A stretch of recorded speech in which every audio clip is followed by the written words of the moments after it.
Давранбек Нишанов оор жүк ташуучу унаасы менен коңшу Өзбекстан өлкөсүнө көмүр ташып, тиричилигин жүргүзүп келген. Октябрь айынын аягынан бери кара алтынды чек арадан алып чыга албай калган. Буга өкмөттүн 24 октябрда чыгарган токтому себеп болгон. Анда өлкөнүн бардык аймагынан коңшулаш өлкөлөргө көмүр ташууга 6 ай бою тыюу салынганы жазылган. Ушул себептүү каарманыбыз кыларга иши жок. Балдарын араң окутуп жатканын айтат. Хамманын бала чакасы бар да, 94 шопур азыр иссиз калды mana балдарчы.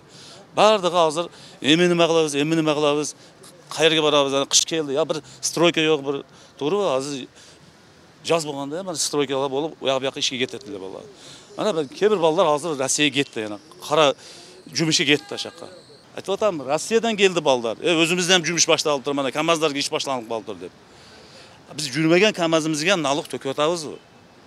Biz өкмөткө неме кандай закон чыкты хоп деп атабыз. Эми Давранбек Нишанов сыяктуу кара алтынды коңшу өлкөгө ташып чыга албай жаткандар жүзгө чукулдайт. Мындан улам оор жүк ташуучу унаалардын айдоочулары маселени чечүү үчүн жергиликтүү бийликке арыз менен кайрылышкан. Бирок жооп катары жаңы токтомду гана беришиптир. Бүгүн маалымат жыйынга чогулушуп, маселени тез арада чечип берүүнү суранышты. Кандай биздин машиналар токтот? Машиналарды сатышка туура келди. Кредиттер бар, тирилигибиз калды. 500 миңдеген адамдар бар бу жерде, тириликтер менен. 5-6 балдары бар. Ошонун кайсы неме кылган Акыл Жапаровдун буйругу чыгыптыр 6 айга деп. 6 ай Акыл Жапаров бизге кредиттер төгөбү, же контракттар төгөбү балдардын. Ошолорду чечип неме кылып берип коюңуз, сураныч. Анан ошол токтом негизинде токтоп калды. Бул жерде көпчүлүгү машиналардын ошол жумуш болуп аткан дегенде кредит алгандар бар. Россияда иштеп келип алгандар бар.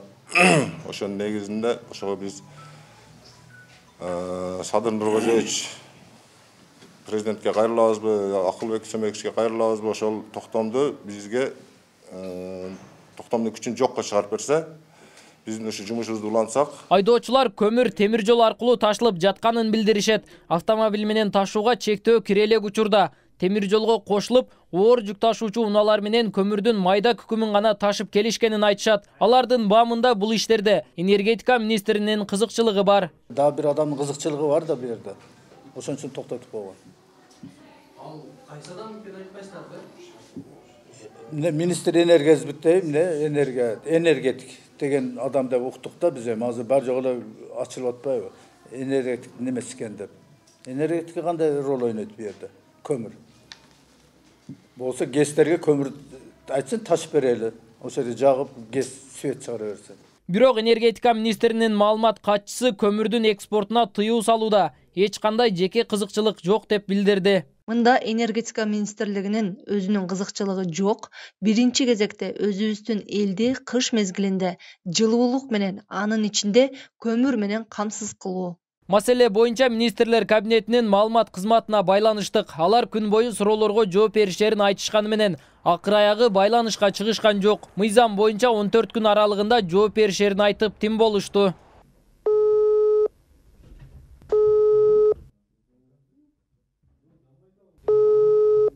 Энергетика министрлигинин маалыматына караганда Кыргызстан быйыл жайында өлкөнүн түштүк аймагынан эле 930 000 тонна көмүрдү Өзбекстанга жана башка чет өлкөлөргө саткан. Анын ар бир тоннасы $26 бааланган.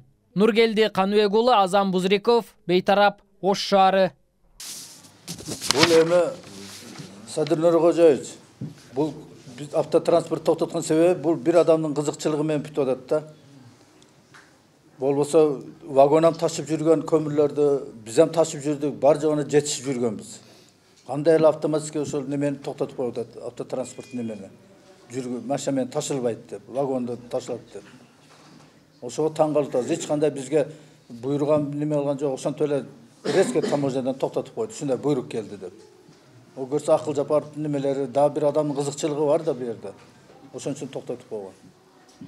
Ал кайсы адам экенин айтпайсыздарбы?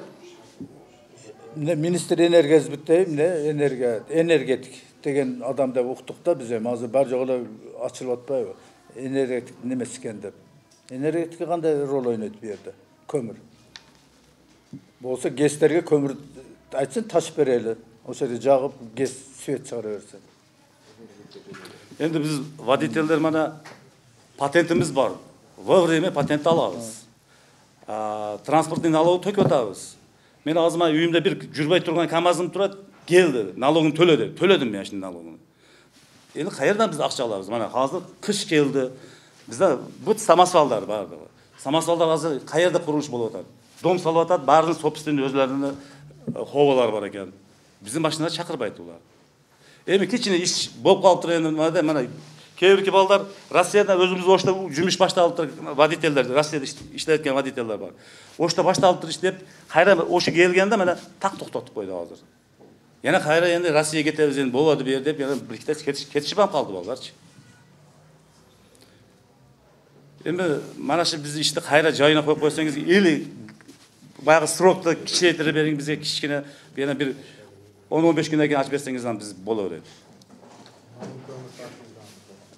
Biz bayağı Özbekistan'a bayağı atborni bayağında kömür taşımaytağız. Bayağında hake, ştik taşımaytağız. Kotelni, zavodlar, nemelerine taşılar. Bu Kırgızistan'da ötmeytkenden bir albaytkenen bunu. Migrantlardı kaytarabız dep, bizi dagı migrant kılıp koydu. İşsiz kılıp koydu. Dagı ketişebiz. Gapiradi yo'lda gapiradi. Sadır Nurxo'jayev, sizden soranız. Şu aydın başına çayıl bir çeçim çıkarıp neme kılalı. Emki mına noyabrda eptep mına göbü eptep kontrakt kreditlerini töküp aldı. Mına dekabrga emне meni tökөбүз эми. Ошого бир нече бизге чечип берсеңиz, сол жакшы болот эле. Sizden soranız. Bunu akıl japarıp 6 ayga çeyин toktotуп кой. 6 ay akıl japarıp bizge kredit tökөбү же kontrakt tökүп береби. Ошолорду чечип бериң. Мына бир нече эптеп чыдап тура элем. Бир декабрга kontrakt tökүш керек, кредиттер tökүш керек. Машиналар немесе же болсо машиналарды сатышка туура келип атат. Эч ким албайт аларды. Sizden soranız. Sadır Nurxo'jayev.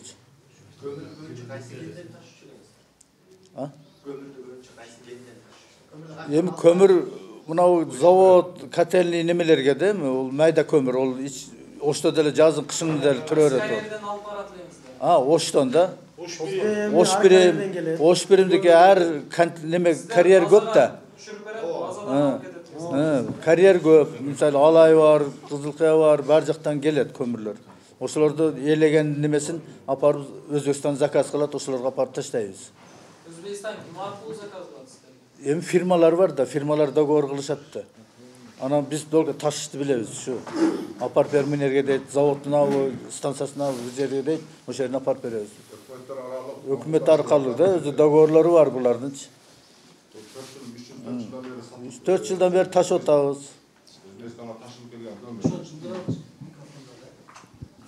Өкмөттөр аралык ташылып аткан көмүр сатылып аткан.